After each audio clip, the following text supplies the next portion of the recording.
Lígia Fagundes Telles, escritora e membro da Academia Brasileira de Letras, ABL, morre em São Paulo aos 98 anos.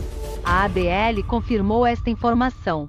Em 2005, Lígia recebeu o Prêmio Camões por sua obra, e em 2009 o Prêmio Juca Pato de Intelectual do Ano. A autora nasceu em São Paulo, estudou na Escola Caetano de Campos e formou-se na Faculdade de Direito do Largo de São Francisco da Universidade de São Paulo, USP. Ela ingressou na ABL em 1987 como a 16ª presidente, sucedendo Pedro Calmon.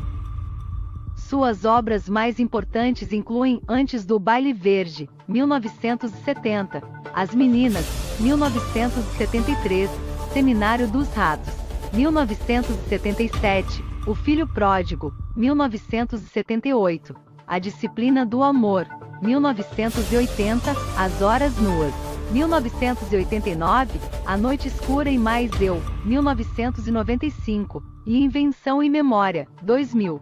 Seu livro Ciranda de Pedra, 1954, inspirou a novela de mesmo nome, que foi ao ar na televisão Universal.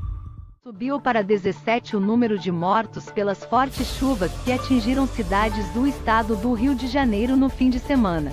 A Defesa Civil Estadual e o Corpo de Bombeiros Militar do estado do Rio de Janeiro ainda procuram por 5 desaparecidos. Em Angra, Monsuaba foram 10 mortes. Uma pessoa está desaparecida. Em Angra, Ilha Grande, 3 estão desaparecidos. 6 morreram em Paraty, e os bombeiros buscam por uma pessoa. Na Baixada Mesquita foi registrado um óbito. Autoridades do Rio de Janeiro alertaram nesta segunda-feira para o risco de novos deslizamentos nas cidades atingidas pelas chuvas. A partir desta segunda-feira, 4, os interessados em fazer o Exame Nacional do Ensino Médio, ENEM, podem solicitar a isenção da taxa de inscrição para a edição deste ano. O procedimento deve ser concluído através da página de participantes até o dia 15 de abril às 23h59. Essa data também é válida para quem precisa comprovar sua ausência no exame de 2021. A edição deste ano. Os participantes que não compareceram ao Enem por 2 dias devem enviar documentos que comprovem o motivo de sua ausência. Os resultados do pedido de isenção e os motivos da ausência serão anunciados em 22 de abril. Se o pedido não for aceito, pode ser interposto recurso entre os dias 25 e 29 de abril, e o retorno é anunciado em 6 de maio. Jogando a primeira partida da final do Campeonato Paraense de 2022 no Baenão, o Remo foi preciso e venceu o Paysandu por 3-0. Brenner, 2 vezes, e Anderson Ochoa marcaram os gols do Leão do Norte e abriram boa vantagem para o duelo de volta. Agora, os 2 clubes voltam a se enfrentar na próxima quarta-feira, 6, pela partida de volta da final do Campeonato Paraense de 2022. O duelo acontecerá às 20 horas, horário de Brasília, no estádio da Curuzu. Uma nova variante do Omicron foi descoberta sequenciando os genes do coronavírus de casos leves confirmados em Suzhou, na China, de acordo com o Global Times. A maioria dos casos foi importada de outras províncias e cidades, de acordo com o Centro de Controle e Prevenção de Doenças da cidade, que disse que a cidade de Suzhou realizou imediatamente uma investigação epidemiológica e sequenciamento genético de cada caso.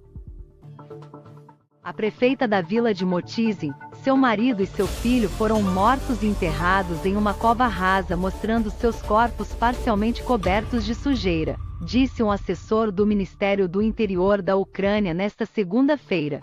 Desde que as tropas russas se retiraram de cidades e vilarejos ao redor da capital Kiev, na semana passada, tropas ucranianas percorreram a área, mostrando a repórteres os corpos de civis que dizem terem sido mortos por tropas russas, casas destruídas, carros incendiados.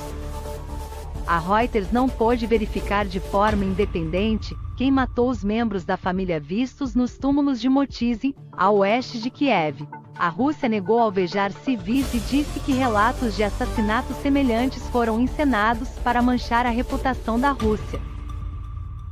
O ministro das Relações Exteriores da Ucrânia, Dmytro Kuleba, pediu ao Tribunal Penal Internacional de Haia, Holanda, que investigue o aparente assassinato de civis em Bucha, a noroeste de Kiev. Aproveito esta oportunidade para pedir ao Tribunal Penal Internacional e às organizações internacionais, em cooperação com as agências de aplicação da lei ucranianas, que enviem missões a Bucha e outras cidades libertadas para coletar todas as evidências dos crimes da guerra, disse Kuleba em entrevista ao jornal Rádio Britânico. Kuleba acusou as tropas russas de matar civis, por raiva, depois de ocupar Bucha, antes de recuar de Bucha. Imagens chocantes divulgadas no domingo mostraram os corpos de pelo menos 20 civis espalhados pelas ruas de Bucha, depois que as tropas russas se retiraram da área. Uma vala comum também foi descoberta na cidade.